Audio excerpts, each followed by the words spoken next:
पिंपरी चिंचवड शहर में गुरुवार दोपहर को मौसम में अचानक बदलाव आया। शाम 4 बजे काले बादलों ने शहर को पूरी तरह से ढक लिया और अंधेरा छा गया।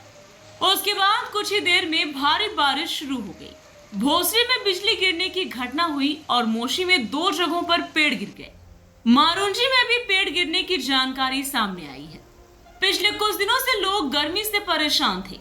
हालांकि दोपहर में बादल छा रहे थे, इस वजह से लोग बारिश का इंतजार कर रहे थे। आखिरकार आज बेमौसम भारी बारिश हुई, जिससे शहर के लोगों को भीषण गर्मी से राहत मिली।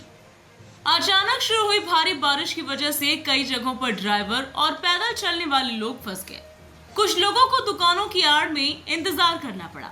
वहीं सड़कों पर ट्रैफिक की स्पीड भी धीमी होती दिखाई दी। सड़कें नदी नालों में तब्दील हो गई।